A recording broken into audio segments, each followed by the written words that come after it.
میرے امام کا ایک ہی بیٹا حضرت امام زین العابدین، ان کے 6 بیٹے کتابوں میں آتے ہیں، کم اور زیادہ کی روایتیں بھی ملتی ہیں۔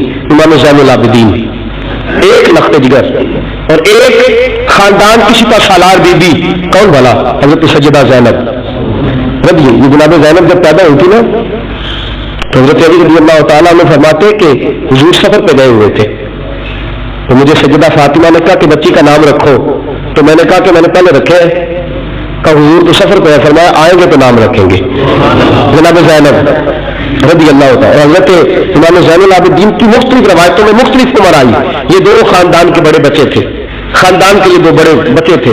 میرے دوستو، یہ جو ایک اہم مسئلہ آپ کے گوش گزار کروں، پہلے یہ ہوتا تھا پہلے کہ خلافت روحانی بھی اور سیاسی بھی ایک ہوتی تھی، امام حسن تک ایک رہی، روحانی خلافت بھی اور سیاسی خلافت بھی ایک۔ مسئلہ تھوڑا بریش ہے، تھوڑا سا کو میری بات غور سے سننی پڑے گی۔ پہلے خلافت ایک ہوتی تھی، روحانی بھی اور سیاسی بھی۔ حضرت ابو بکر صدیق رضی اللہ تعالیٰ میں سیاسی کام بھی کرتے تھے مسجد نبی کے منبر پر بیٹھ کر، اور ساتھ ساتھ لوگوں کو روحانیت کی طرف بھی توجہ دلاتے تھے، اللہ بھی سکھاتے تھے، لوگوں کو نماز بھی پڑھاتے تھے، جمعہ بھی پڑھاتے تھے، سارا کچھ ہوتا تھا۔ جناب امام حسن تک یہ کام رہا، حضرت عمر فاروق، حضرت عثمان غنی، جناب علی مرتضیٰ اور امام حسن تک یہ سلسلہ رہا۔ پھر خلافت 2 حصوں میں بٹ گئی، ایک ہو گیا سیاسی خلیفہ جو حکومت چلائے، اور ایک ہو گیا روحانی خلیفہ جو لوگوں کو اللہ بتائے۔ وہ جو خلافت تھی نا روحانی، وہ آج تک آ رہی ہے، صوفیاء کے ذریعے، علماء کے ذریعے، نیک اور پارسا لوگوں کے ذریعے وہ اللہ بتاتے ہیں، وہ اللہ بتاتے ہیں، پھر اپنا خلیفہ بناتے ہیں، پھر وہ اللہ بتاتا۔ یہ وہ ہے خلافت۔ حضرت امام زین العابدین رضی اللہ تعالیٰ عنہ کو بادشاہ وقت میں بلایا نا اپنے پاس، تو زین العابدین نے فرمایا میں نہیں جاؤں گا، میں جاؤں گا۔ عبد المالک بن مروان نے بلایا اور امام زین العابدین کو کہا کہ آپ کو ضرور آنا پڑے گا۔ آپ نے فرمایا اس کی وجہ؟ اس نے کہا وجہ یہ ہے کہ آپ کی طرف لوگوں کا رجوع بہت ہے، لوگوں کی توجہ بہت ہے، دل کھینچے چلے جاتے ہیں۔ امام زین العابدین نے فرمایا سارا زمانہ بھی میری طرف آئے، پھر بادشاہ کے دربار میں بادشاہ بزرگوں کے پاس آئے تو ان کی عزت بڑھتی ہے، اور اگر نیک لوگ بادشاہوں کے دروازوں پہ جائیں تو ان کی عزت گھٹتی ہے۔ فرمایا میں نہیں جاؤں گا۔ اس نے کہا کہ امام مجھے سمجھ کوئی نہیں آتی۔ امام زین العابدین سے کہنے لگے مجھے سمجھ کوئی نہیں آتی کہ بادشاہ میں ہوں لیکن بادشاہ آپ کے پاس ہوتا ہے۔ عجیب تماشا ہے کہ لوگوں کی تلواریں میرے ساتھ رہتی ہیں، دل آپ کے ساتھ دھڑکتے ہیں۔ میں دیکھتا ہوں کہ مدینے کے بعد ایک کٹیا میں آپ رہتے ہیں، کٹیا میں، لیکن میں دیکھتا ہوں کہ سورج بھی چڑھتا ہے تو آپ کو سلامی دے کے چڑھتا ہے، اور چاند بھی نکلتا ہے تو حسین کے بیٹے کے قدم چوم کے نکلتا ہے۔ امام زین العابدین مدینے سے باہر چلے گئے، ڈیرا لگا لیا، عمر بھر اسی جگہ، نام تو علی اوس تھا نا آپ کا، لیکن زین العابدین عبادت کرنے والوں کی زینت۔ میرے امام نے خلیفہ عبد المالک بن مروان سے کہا تو بعد آ جا، میں حسین کا بیٹا ہوں، مجھے لوگوں کو اللہ نہ سکھانے دے، اب میں تخت خلافت پہ بیٹھ کر نہیں، میں چٹائی پہ بیٹھ کے دین پڑھاؤں گا، اب میں فرش زمین پہ بیٹھ کے لوگوں کو اللہ نہ سکھاؤں گا۔ امام زین العابدین کو خلیفہ عبد المالک بن مروان ہوا پتہ کیا؟ تو تھوڑی سی تاریخ بتا دوں، یزید کے مرنے کے بعد اس کا بیٹا آیا، وہ 40 دن تک رہا، میں نے 10 محرم کو بتایا تھا، اس نے کہا میں اپنے باپ کو بھی اس قابل نہیں سمجھتا تھا، چھوڑ کے چلا گیا۔ اس کے بعد حضرت عبداللہ بن زبیر رضی اللہ تعالیٰ عنہ جو تھے، وہ کیونکہ مکہ اور مدینہ اور حجاز کے لوگوں نے انہیں اپنا امیر بنا لیا تھا، جب یزید کے بیٹے نے خلافت چھوڑی تو وہ پورے ملک کے ایک جو امیر بن گئے۔ ان کے درمیان ہی مروان نے سازش کی، مصر اور شام پہ اس نے اپنا تسلط جما لیا۔ مروان مرتے وقت اپنے بیٹے عبد المالک بن مروان کو بنا گیا امیر۔ عبد المالک بن مروان بڑا ظالم، بڑا خونخوار، بڑا بد تہذیب آدمی تھا۔ امام زین العابدین سے کہنے لگا کہ آپ کو آنا پڑے گا، آپ نے فرمایا میں کوئی نہیں آؤں گا۔ اس نے امام زین العابدین کو گرفتار کرایا، بہت سارے بزرگوں نے لکھا ہے، بالخصوص امام کشیری نے رسالہ میں لکھا، گرفتار کرایا، ہاتھوں میں بیڑیاں، پیروں میں بیڑیاں۔ امام زین العابدین جس طرح نکلے تھے نا کربلا سے اور دمشق آئے تھے گرفتاری کے عالم میں، اور پھر دمشق سے مدینے آئے تھے، اسی عالم میں پھر گرفتار کرایا۔ اور خلیفہ عبد المالک بن مروان کے سامنے جب امام زین العابدین پہنچے تو آپ نے کہا کہ تم نے دیکھا ہے نا میرے باپ کے قاتلوں کا کیا انجام ہوا تھا، تم نے دیکھا میرے باپ کے قاتلوں کا، بعد آ جا۔ اس نے کہا کہ یزید کے پاس طاقت تھی، اس نے آپ کو گرفتار کرا لیا تھا، اب میرے پاس طاقت ہے، میں نے بھی گرفتار کرا لیا ہے۔ امام زین العابدین سے کہنے لگا آپ کے پاس طاقت ہے تو دکھائیے۔ آپ کے پاس ہے طاقت تو دکھائیے. امام زین العابدین رضی اللہ تعالیٰ عنہ نے فرمایا تجھے کہا چیلنج نہ کر, میں درویش ہو گیا, ایک طرف لگ گیا ہوں, ایک کونے میں جا کے بیٹھ گیا ہوں, مدینے سے باہر جا کے میں نے ڈیرا لگایا, بس مجھے چھیڑ مت, مجھے اپنا کام کرنے دے, مجھے لوگوں کو دین سکھانے دے, اللہ اللہ بتانے دے, تو جان, تیری حکومت جانے, تیری سلطنت جانے, میں تیرے کام میں دخل نہیں دیتا, تو میرے کام میں دخل نہ دے, مجھے اللہ اللہ کرنے دے, اللہ اللہ کرانے دے. کہنے لگا میرے پاس طاقت ہے, میں نے گرفتار کر لیا ہے. امام زین العابدین رضی اللہ تعالیٰ عنہ کے ہاتھ اور پاؤں میں بیڑیاں تھی. امام زین العابدین کی زبان سے نکلا اللہ اللہ اللہ. تیسری دفعہ جب آپ کی زبان سے اللہ نکلا, ساری بیڑیاں ٹوٹ کے زمین پہ گر گئی. امام زین العابدین کو اٹھنے لگا, فرمایا بیٹھ جا زمین پہ. خلیفہ زمین پہ بیٹھا. امام زین العابدین رضی اللہ تعالیٰ عنہ نکلے. مجھے نہ کہنا روایت ضعیف ہے, روایتیں ضعیف ہوتی ہیں, عقیدے مضبوط ہونے چاہیے. حضرت امام زین العابدین پلٹے اور پلٹ کے کہنے لگے طاقت پہلے بھی ہمارے پاس تھی, طاقت آج بھی ہمارے پاس ہے. جب رب کہتا ہے ہم استعمال نہیں کرتے, اور جب کہہ دیتا ہے تو ہم استعمال کرنا شروع کر دیتے. بس اللہ کی رضا سے راضی.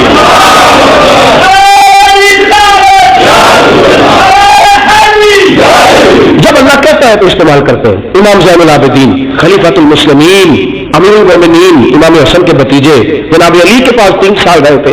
وہ تو کٹ گئے سارے, لیکن میرے امام زین العابدین اگرچہ حکومت نہیں لی, لیکن دلوں پہ حکومت کرتے رہے, دلوں پہ. یہی خلیفہ عبد الملک بن مروان, دیکھو کہتے ہیں جادو جو سر چڑھ کے بولے, اور حقیقت چھپ نہیں سکتی بناوٹ کے اصولوں سے, اور خوشبو آ نہیں سکتی کبھی کاغذ کے پھولوں سے. پتا ہوتا ہے ہمیں سچ کیا ہے جھوٹ کیا ہے.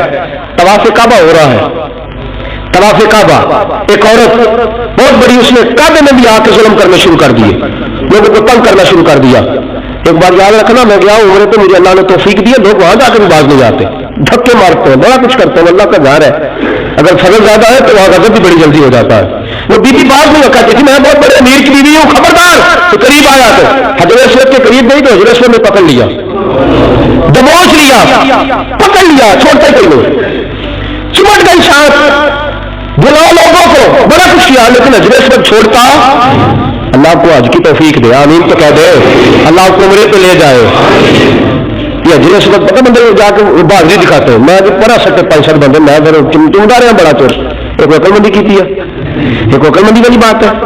وہاں جا کے ہمارے بزرگ تو کہتے ہیں وہاں جا کے جانوروں کا بھی ادب کرو. وہ خدا رسول کے مہمان میں دھکے دیتے رہے, عقل مندی ہے, یہ کوئی بہادری نہیں. اگر سوڈان والے کرتے ہیں, ایران والے کرتے ہیں, تو وہ جانے, ان کا رب جانے, ان کے عمل جانے. ہم تو وہاں جا کے جانوروں کا بھی ادب کریں گے, احترام. نہیں موقع ملتا تو نہ ملے. میرے حبیب نے فرمایا دور سے ہاتھ لہرا کے چوم لو, حضرت اسود قیامت والے دن تمہارے ایمان کی گواہی دے دے گا, تمہارے ایماندار ہونے کی گواہی دے گا. بیوی چمٹ گئی ساتھ. خلیفہ عبد الملک بن مروان سے کہا کہ وہ بہت بڑے رئیس کی بیوی, اب چھڑا ساری زندگی تخت پہ بیٹھ کے امام زین العابدین کی مخالفت تو کرتا رہا ہے, اب چھڑا. نیچے اتر آیا تو بیوی کے خاوند کو کہنے لگا زین العابدین کے پاس چلے جاؤ, اگر حل ہے تو اس کے پاس ہے, اگر کوئی علاج ہے تو اس کے پاس ہے, اس کے پاس جاؤ, میں چھڑا سکتا. ادھر جاؤ, ادھر وہ ہے دروازہ, وہ ہے جناب علی کا پوتا, وہ ہے امام حسین کا جانشین, وہ بیٹھا ہے. زین العابدین تیرا تو سارا گھر کربلا میں کٹ گیا تھا, تیرے پاس رہنے کو مکان تک نہیں بچا تھا, خون کی ندیاں بہ گئی, یہ کیا معاملہ ہے. امام زین العابدین کی سیرت اور صورت لوگوں کو بتاتی ہے کہ اب اگر محبتوں کی وجہ سے دل جھکیں گے تو ہمارے خاندان کی طرف جھکیں گے. امام زین العابدین کے پاس گئے, امام زین العابدین اپنے حجرے میں بیٹھے, کہا جناب ایک بی بی حضرت اسود کے ساتھ لگ گئی, آپ آئیے. امام زین العابدین رضی اللہ تعالیٰ نے فرمایا میں نے سنا ہے رئیس کی بیوی ہے, لوگوں کو تنگ کرتی ہے, چھڑانے کا. میں نے کہا حضرت جی وہ بھی آیا ہوا ہے, وہ کہتا ہے اگر چھڑا سکتا ہوتا تو پہلے بھی چھڑا لیتا, مہربانی کرے. امام زین العابدین اٹھے, ان کے ساتھ گئے, اس بیوی سے جا کے کہنے لگے تو توبہ کرتی ہے, کہنے لگی کرتی ہوں. امام زین العابدین کے ہاتھ اٹھے, لفظ کیا ہے یا اللہ تو جانتا ہے میں کون ہوں, لفظ کیا ہے. امام زین العابدین کی دعا سنو, دعا میں مولا تو جانتا ہے میں کون ہوں. راوی کہتے ہیں امام زین العابدین کی زبان پر لفظ ہے یا اللہ تو جانتا ہے میں کون ہوں. بیوی آرام سے پیچھے گری اور کہنے لگی اللہ اکبر، آرام سے پیچھے گر گئی، اللہ اکبر۔ علی کا گھر بھی کیا گھر ہے کہ جس گھر کا ہر ایک بچہ جسے دیکھو وہی شیر خدا معلوم۔ اور میرے اعلیٰ حضرت فرماتے ہیں تیری نسل پاک میں ہے بچہ بچہ نور کا، تو ہے عین نور، تیرا سب گھرانہ نور کا۔ جناب امام زین العابدین رضی اللہ تعالیٰ عنہ کیا کہتے ہیں، اللہ تو جانتا نا میں کون ہوں۔ ایک وہ تھے جو مٹ گئے، مٹتے ہیں، مٹ جائیں گے، مٹتے ہیں، آگا تیرے نہ مٹا ہے نہ مٹے گا کبھی چرچا تیرا۔ ایک وہ تھے جو مٹ گئے اور ایک یہ میرے امام کا صاحبزادہ ہے۔ اور میرے دوستو وہ جو بات میں نے پہلے کہی نا، یہ اکڑے رہے، یہ ظالم اکڑے رہے، مر گئے۔ میرے امام کا یہ صاحبزادہ، ایک صاحبزادہ مدینہ منورہ کے ایک کونے میں ایک نکر میں ساری زندگی۔ لوگ کہتے ہیں کہ امام زین العابدین کا حال یہ تھا، نماز شروع کرتے اتنی لمبی نماز پڑھتے کہ بھول جاتے سارا زمانہ۔ امام زین العابدین نماز پڑھ رہے ہیں، گھر میں آگ لگ گئی ہے، چھوٹا بچہ آپ کا چھوٹا صاحبزادہ قریب سویا ہوا ہے، امام زین العابدین رضی اللہ تعالیٰ عنہ نماز پڑھ رہے، آگ لگ گئی، بچہ قریب سویا، لوگ آئے، شور مچ گیا، آگ بجھاتے رہے، بچے کو اٹھا کے لے جاتے رہے۔ نماز کے بعد امام زین العابدین نے دیکھا، فرمایا یہ کیا ہے، یہ خاک کس قسم کی؟ نے کہا حضرت جی گھر میں آگ لگ گئی تھی، آپ کو پتہ ہی نہیں؟ کہا کیوں کیا ہوا؟ کہا ہم سارا زمانہ آگ بجھا رہا تھا، آپ نماز پڑھ رہے تھے۔ اور میں تم دنیا کی آگ بجھا رہے تھے، میں نانا مصطفیٰ کی امت پر دوزخ کی آگ بجھا رہا تھا، تم دنیا کی آگ بجھا رہے تھے، میں حضور کی امت کے لیے دوزخ کی آگ بجھا رہا تھا، تم دنیا کی بجھاتے رہے، میں دوزخ کی بجھا